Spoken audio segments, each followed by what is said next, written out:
Hey everyone, welcome to this week's conversation with Dr. Stephen Nedd about the body and how to fix, protect, or maintain it using outside-the-box alternative solutions. If you're a big fan of the pharmaceutical or surgical approach, you are so in the wrong place, because on this podcast, we're not going to be pushing the conventional medicine methods or way of thinking about health. If you're looking for another way to live longer and healthier, join me, Ron Nedd, and my brother Dr. Stephen Nedd for this week's body chat about autoimmune conditions. Me?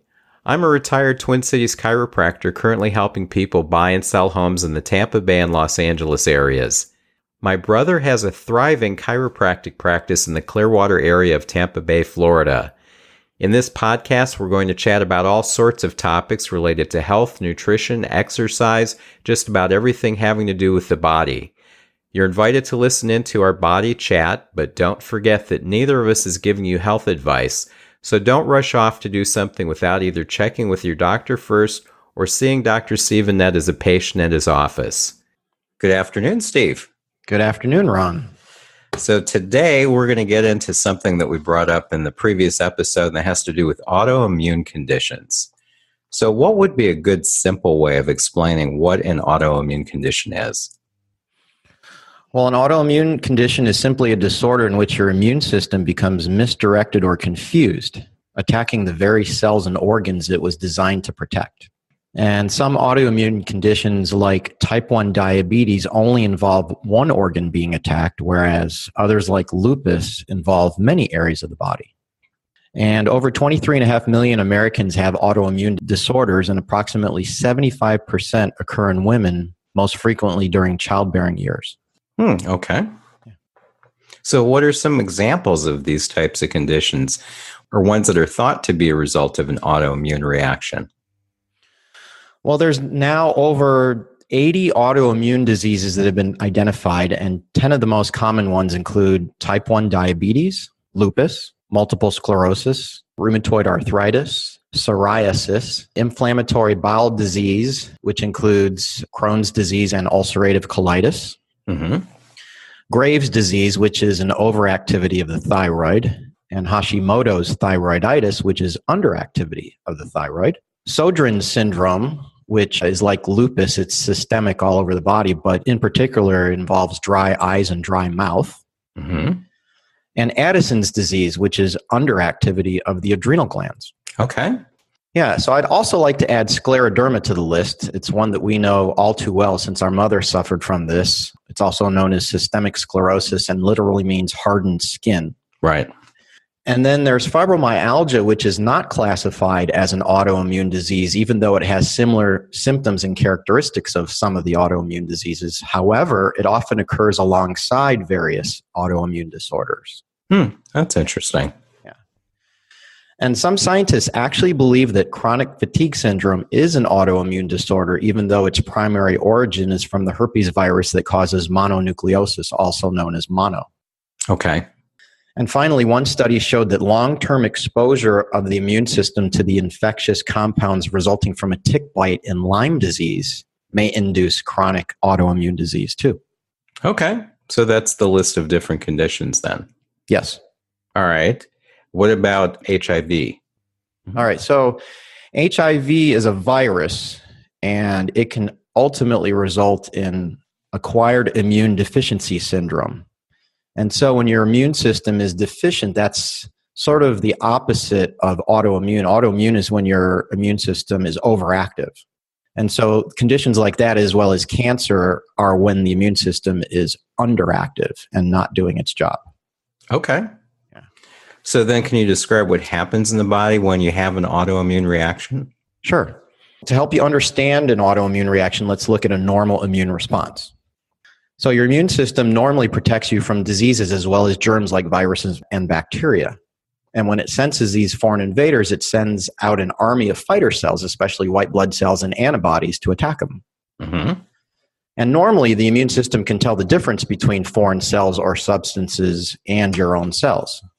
But when you have an autoimmune disorder, your immune system gets confused and mistakes parts of your body, your own body, as foreign and releases antibodies that attack healthy cells.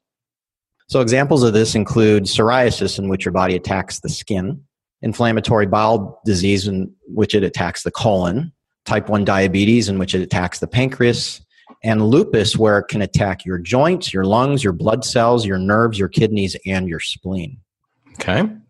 Now, autoimmune conditions are very much like allergies. And an allergy is an overactive response of your immune system to harmless substances like food, pollen, grass, mold, dust, or animal hair and dander. It actually creates antibodies to attack them like it would an infection. Mm-hmm. So an autoimmune condition is also an overactive immune response in which your body creates antibodies to attack itself. Pretty wild.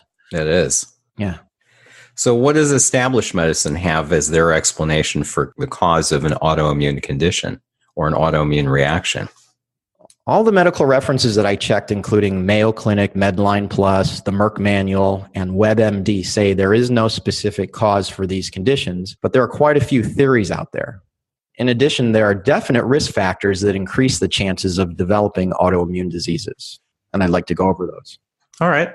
So first of all, there's genetics. There are certain disorders such as lupus and multiple sclerosis that tend to run in families. Now, just because you have a relative with one of those autoimmune diseases and that can increase your risk, it doesn't mean that you'll develop that disease for certain. It just means that you inherited a higher susceptibility to developing a particular autoimmune disease. Mm-hmm. Being overweight or obese raises your risk of developing rheumatoid arthritis or psoriatic arthritis. And this could be one of a couple things. Your weight puts greater stress on the joints, or it's because the fatty tissue makes substances that encourage inflammation. Okay.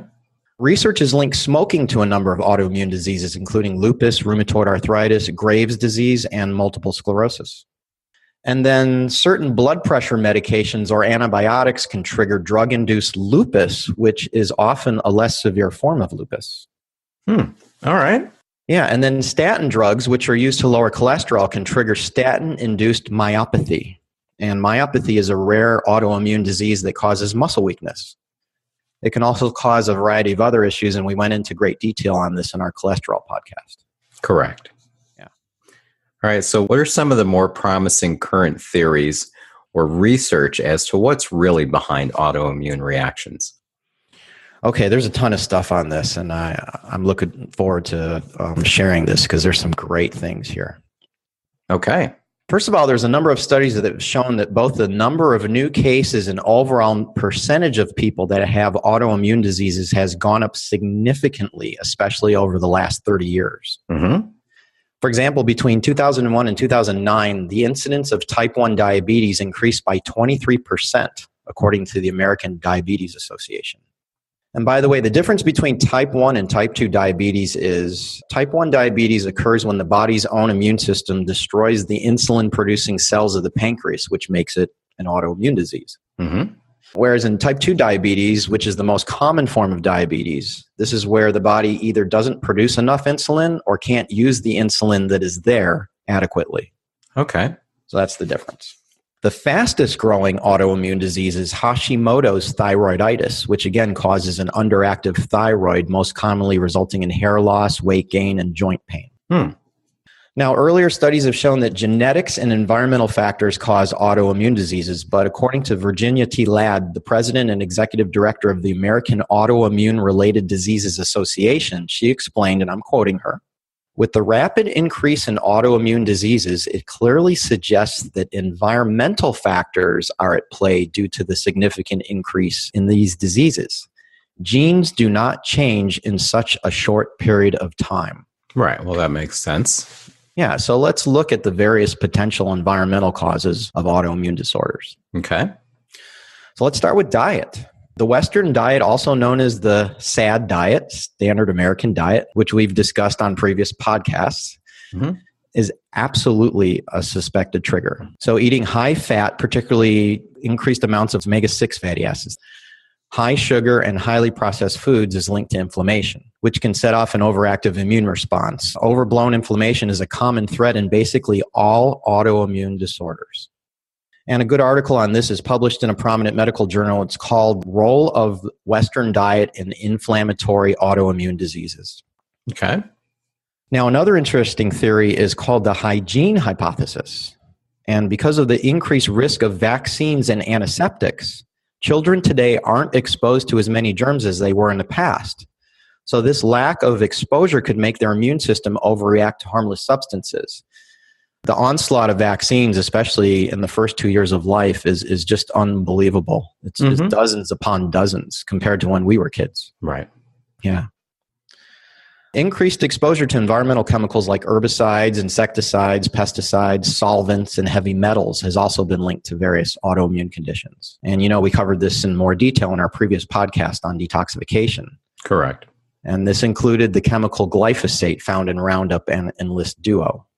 We included an article in the notes section called "Is the Weed Killer Glyphosate Harming Your Health?", which I recommend that you review, especially the graph that shows the identical correlation between the increase of autism with the increased use of glyphosate with GMO crops of soy and corn between the years of 1990 and 2010, along with the picture on the next page that explains in simple terms how glyphosate gets into the body and eventually harms the brain.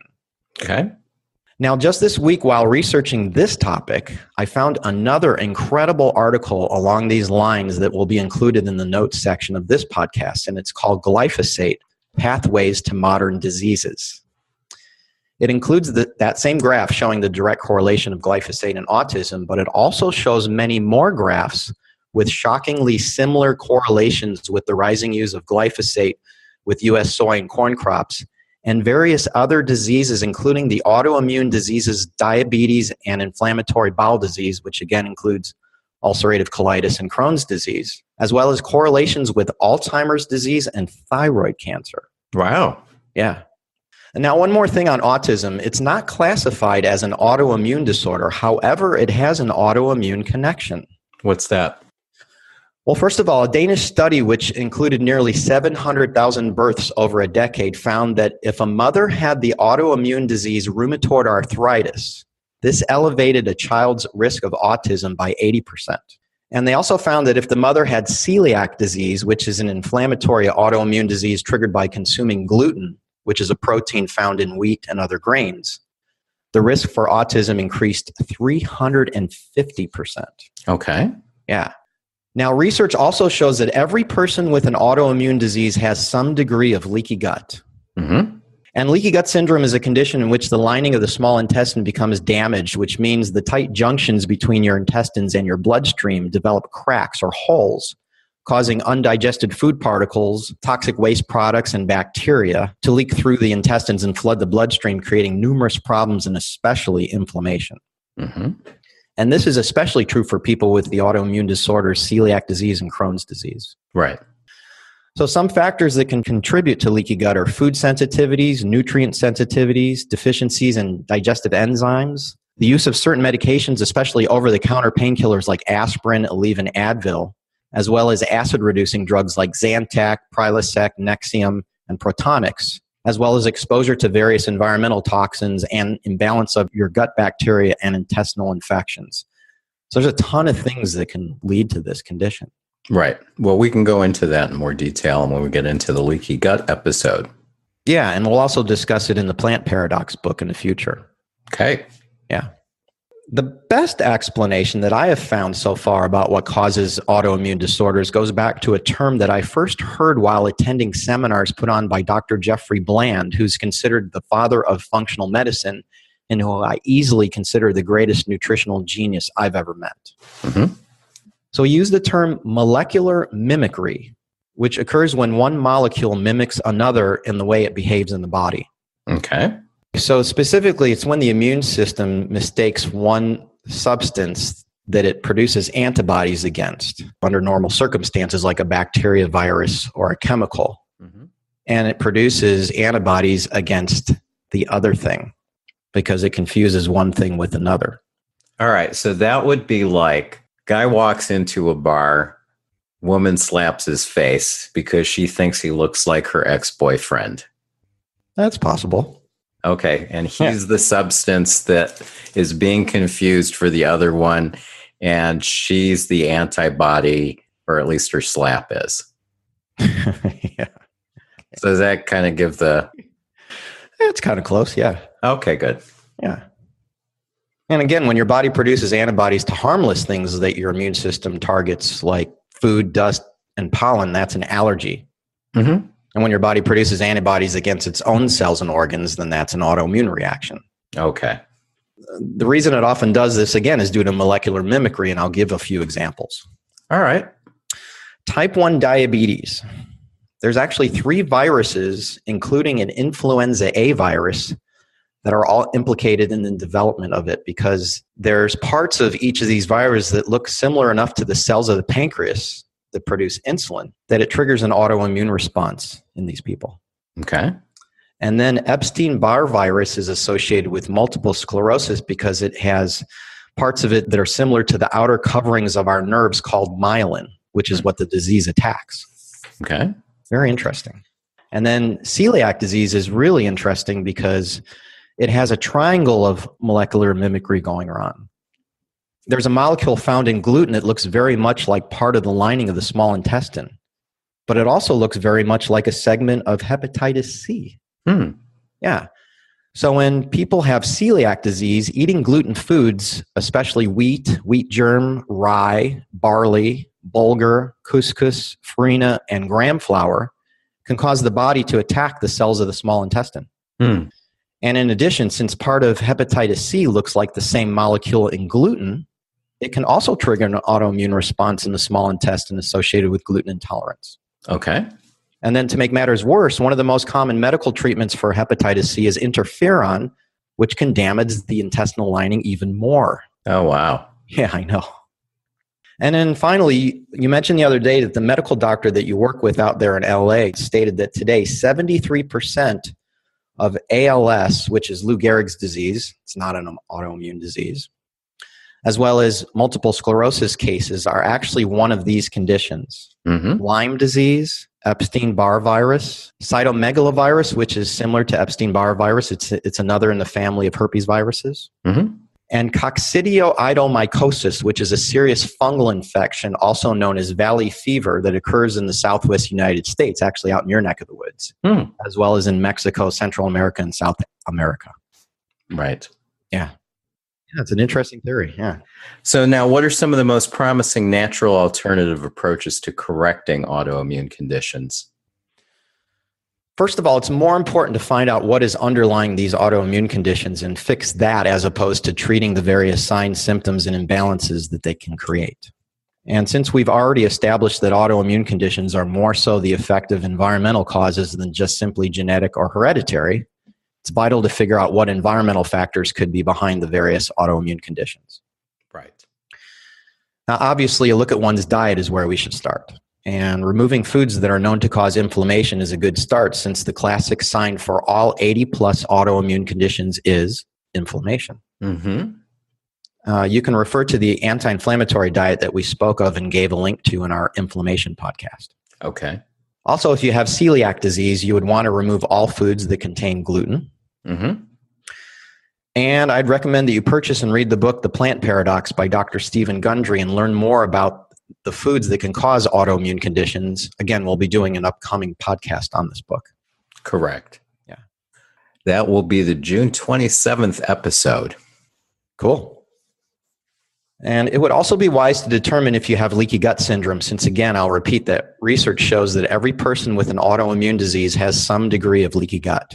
And leaky gut is the June 13th episode. Perfect. Yep. There's actually 2 lab tests that can determine if you have leaky gut or not. And the first one does not need a prescription from a doctor, so you can order it and they will mail you the test box. It's a urine test. It costs $169 and it evaluates digestion, absorption, gut bacteria, and it even checks for parasites. So we can leave a link for that on our notes here. Okay, good. So make sure to get that to me. And then the other test is a blood test that must be prescribed by a doctor such as myself. I've ordered this test through Sirix Labs, and it's called the Intestinal Antigenic Permeability Screen, and it runs $195. Both of these tests are paid directly to the lab websites that you order them from. Okay. Yeah.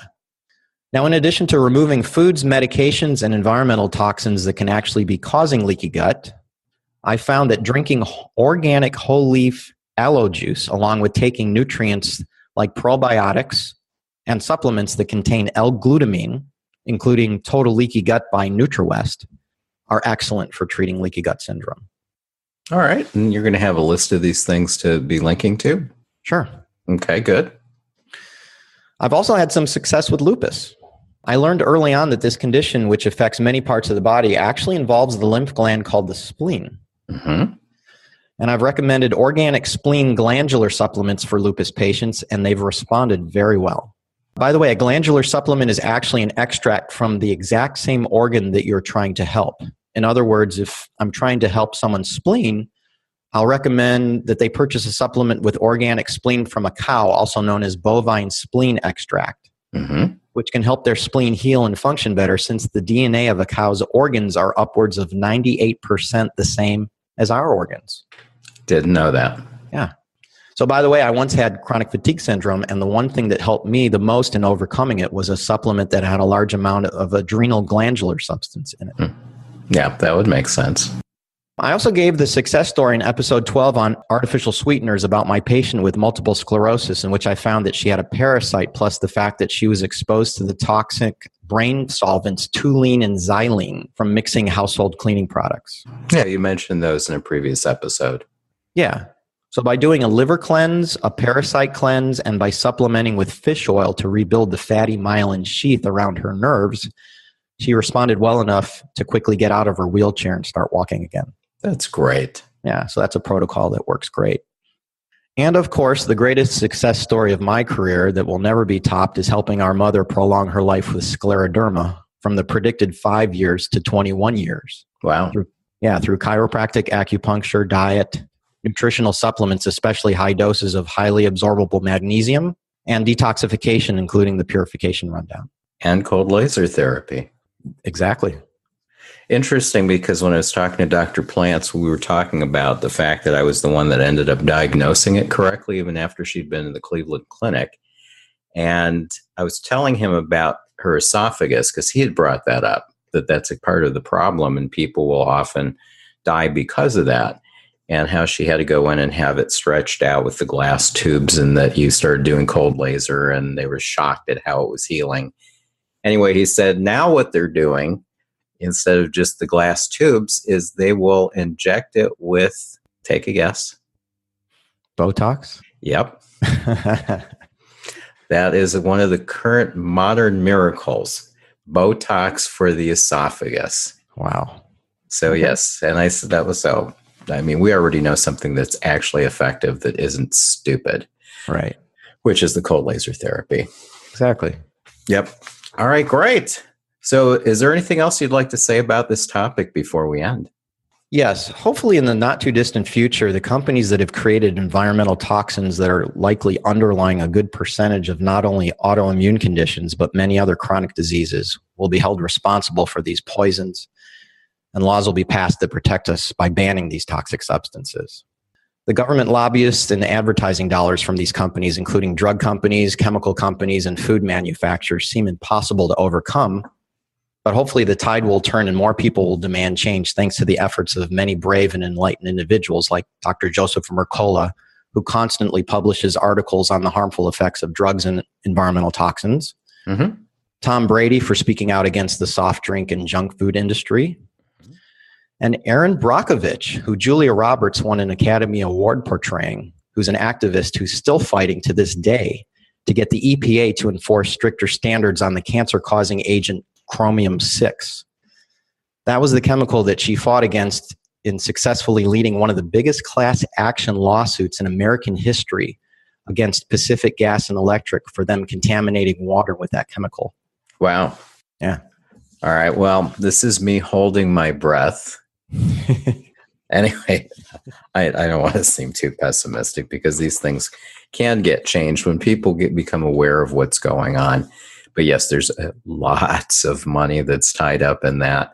I think what would be best would be to get some laws passed that say anybody that works for a company or that deals with legislation that allows these things to go on are forced to only eat and only use those products that they're thrusting upon the rest of the unsuspecting public and that they don't have a choice, whereas the rest of us do. And let's see how many of those laws they decide to change or they decide that they shouldn't pass. That's a great idea. So we'll see. We just need to get the right people behind that. I mean, we haven't been able to get any laws really that forces anybody in Congress in DC or Sacramento or Tallahassee to be following the same kind of laws that we do. They get away with murder most of the time.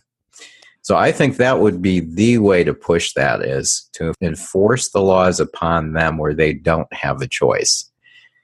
Anyway, that's just my 2 cents. Amen. So now, thanks again for all your research on this, Steve. Next week, we're going to be getting into a very interesting topic. We're going to be talking about deodorant, shampoos, and other non-toxic personal care and cleaning products, because the ones that a lot of people use are extremely toxic. So we're going to get into what kind of chemicals are in those products, what kind of problems they cause, what alternative solutions or more natural solutions are out there, ones that actually work, because I know a lot of times there have been ones that came out. There's different things that have come out that's like they just don't work as well as the other products that you've had. We want to find the ones that don't have the bad chemicals and that actually are pretty decent products. So we're going to be getting into that next week.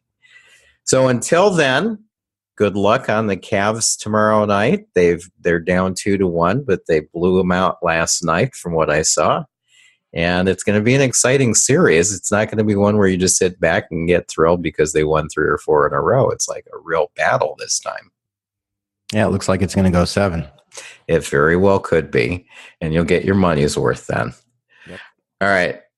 Good afternoon, Steve. We'll talk next week. See you next week. Okay.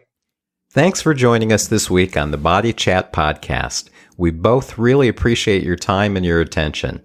We want to provide you with interesting and informative episodes each week, and if you have a topic you'd like us to cover or any questions you'd like us to answer, send an email to us at info@bodychatpodcast.com. That's info@bodychatpodcast.com.